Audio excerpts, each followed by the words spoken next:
आकाशवाणी भोपाल से प्रस्तुत हैं प्रादेशिक समाचार।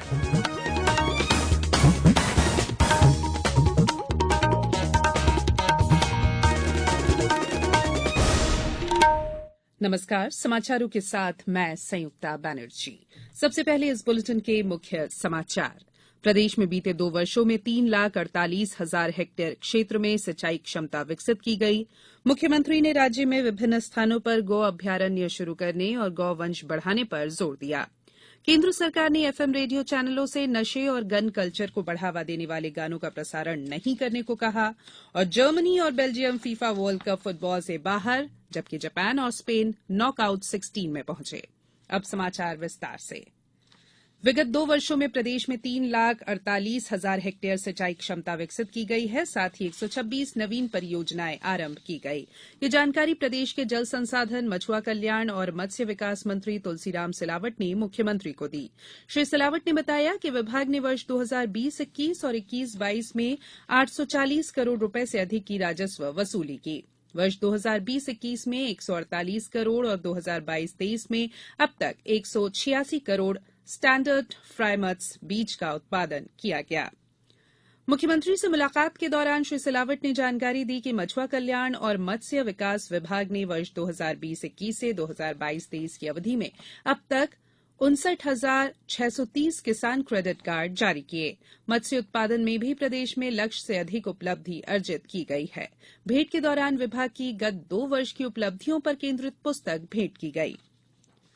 मुख्यमंत्री शिवराज सिंह चौहान ने कहा है कि पूर्ण हो रही गौशालाओं में तेजी से गौवंश की संख्या बढ़ाई जाए। प्रदेश में ऐसे बड़े स्थान चिन्हित करें जहां अधिक संख्या में गौवंश को रखा जा सके। मुख्यमंत्री गौ संवर्धन बोर्ड की बैठक को संबोधित कर रहे थे। बैठक में मुख्यमंत्री श्री चौहान ने प्रदेश के विभिन्न स्थानों पर गौ अभयारण्य की स्थापना पर भी चर्चा की। मुख्यमंत्री ने कहा कि गौ अभयारण्य की स्थापना के लिए एनजीओ का सहयोग लिया जाए। एनजीओ के माध्यम से गौशालाओं का संचालन भी किया जाएगा। गायों को सड़क और अन्य सार्वजनिक स्थानों पर खुले में नहीं रख सकते हैं, इसलिए गौशालाओं का निर्माण तेजी से करें। उन्होंने कहा कि गोबर धन योजना में गौशालाओं में गोबर गैस संयंत्र लगाए जाएंगे। इससे गौशालाएं स्वावलंबी बनेंगी। मुख्यमंत्री श्री चौहान ने आचार्य श्री विद्यासागर जीवदया गौ सेवा सम्मान योजना के पुरस्कार वितरण पर भी चर्चा की। मुख्यमंत्री शिवराज सिंह चौहान ने कहा है कि जल जीवन मिशन में स्वीकृति के लिए शेष रही परियोजनाओं को स्वीकृत कर ग्रामों में पानी पहुंचाया जाए। मुख्यमंत्री अपने निवास कार्यालय में मिशन की परियोजनाओं की समीक्षा कर रहे थे। उन्होंने मंत्रालय के अधिकारियों को निर्देश दिए कि वे ग्राम सभाओं में जाएं और क्षेत्र भ्रमण कर प्रतिवेदन भी प्रस्तुत करें। प्रतिवेदन यहां पर प्रस्तुत करने को भी मुख्यमंत्री ने कहा है। मुख्यमंत्री ने कहा है कि हर घर जल सर्टिफिकेशन में प्रदेश 34% के साथ देश में तीसरे स्थान पर पहुंच गया है। बुरहानपुर के बाद अब अगले चरण में निवाड़ी और इंदौर जिले में हर घर जल से जल पहुंचाने का कार्य शीघ्रता से पूरा कर लिया जाएगा।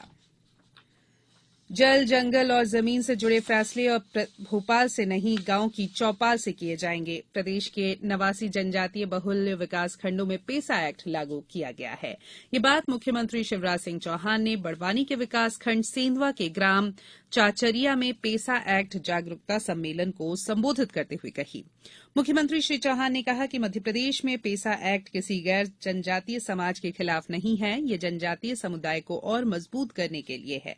ये एक्ट जनजातीय समुदाय को जल, जंगल, जमीन, श्रमिकों के अधिकारों का विशेष ध्यान और स्थानीय संस्थाओं, परंपराओं और संस्कृति का संरक्षण और संवर्धन का अधिकार प्रदान करता है। जागरूकता सम्मेलन में मुख्यमंत्री ने देश में एक समान नागरिक संहिता लागू करने की बात पर कहा कि वे इसे प्रदेश में लागू करने के पक्ष में हैं। उन्होंने कहा कि प्रदेश में इसके लिए कमेटी बनाई जा रही है। ये समाचार आप आकाशवाणी भोपाल से सुन रहे हैं। हमारे समाचारों को अब आप कभी भी और कहीं भी अपनी सुविधा के अनुसार सुन सकते हैं। ये समाचार बुलेटिन यूट्यूब, ट्विटर और फेसबुक पर AIR न्यूज भोपाल पेज पर सुने जा सकते हैं। इसके अलावा आप हमारी वेबसाइट newsonair.com पर या AIR न्यूज ऐप पर भी समाचार सुन सकते हैं। ब्रेक के बाद बुलेटिन में एक बार फिर आप सभी का स्वागत है। केंद्र ने एफएम रेडियो चैनलों से कहा है कि वे अल्कोहल, नशीली दवाएं, हथियारों, गैंगस्टर और गन कल्चर का महिमा मंडल करने वाले गीतों का प्रसारण न करें।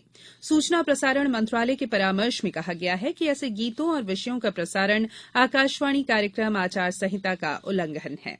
मंत्रालय ने कहा कि अनुमति समझौते में प्रावधान है कि आकाशवाणी की तरह एफएम चैनलों को भी कार्यक्रम और विज्ञापन संहिता का पालन करना होगा।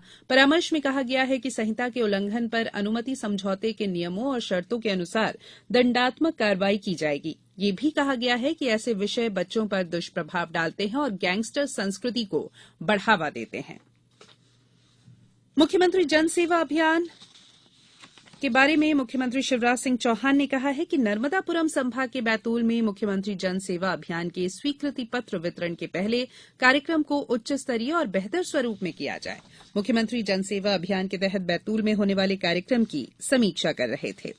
मुख्यमंत्री श्री चौहान ने कहा कि बैतूल में होने वाले कार्यक्रम में नर्मदापुरम संभाग के तीनों जिलों बैतूल, हरदा और नर्मदापुरम की हर पंचायत को वर्चुअली जोड़ा जाए। उन्होंने कार्यक्रम को बेहतर बनाने के लिए आवश्यक निर्देश दिए।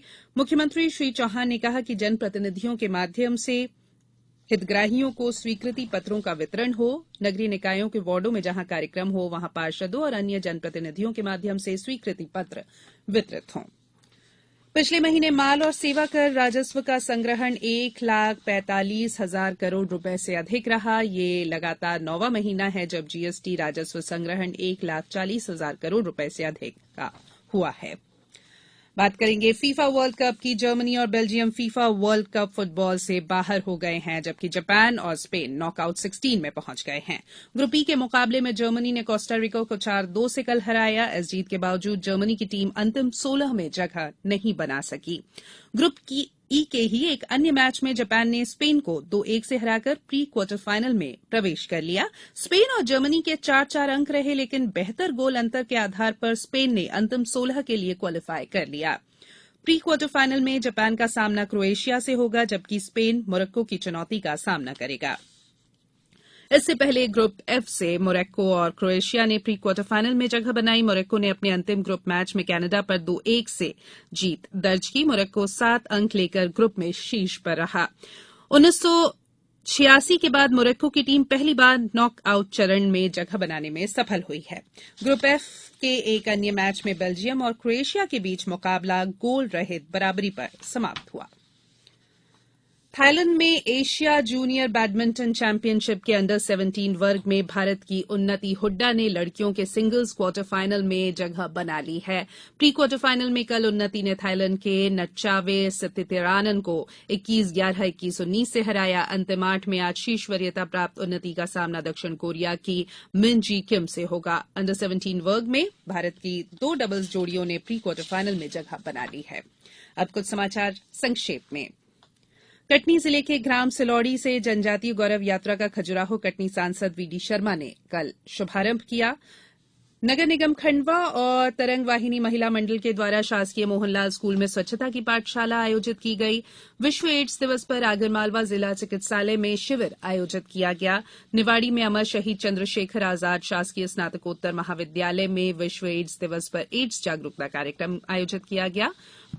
राज्य बाल अधिकार संरक्षण आयोग की सदस्य सोनम ननामा ने मंदसौर में जिला अस्पताल में शिशु वार्ड का निरीक्षण किया। शिवपुरी में अनुविभागीय अधिकारी और निर्वाचक रजिस्ट्रीकरण अधिकारी गणेश जायसवाल ने शासकीय पीजी कॉलेज और साइंस कॉलेज सभागार में नए मतदाताओं के नाम मतदाता सूची में जोड़ने के लिए लोगों को जागरूक किया।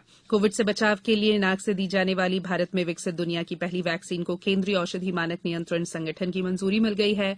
और तीसरे दृष्टिबाधित 2020 क्रिकेट विश्व कप का आयोजन भारत में 5 से 17 दिसंबर के बीच किया जाएगा।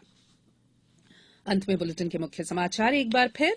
प्रदेश में बीते 2 वर्षों में 3,48,000 हेक्टेयर क्षेत्र में सिंचाई क्षमता विकसित की गई। मुख्यमंत्री ने राज्य में विभिन्न स्थानों पर गौ अभ्यारण्य शुरू करने और गौवंश बढ़ाने पर जोर दिया। केंद्र सरकार ने एफएम रेडियो चैनलों से नशे और गन कल्चर को बढ़ावा देने वाले गानों का प्रसारण नहीं करने को कहा। और जर्मनी और Belgium FIFA world cup football से बाहर, जबकि जापान और स्पेन नॉकआउट 16 में पहुंचे। बुलेटिन में इतना ही। इजाजत दीजिए। नमस्कार।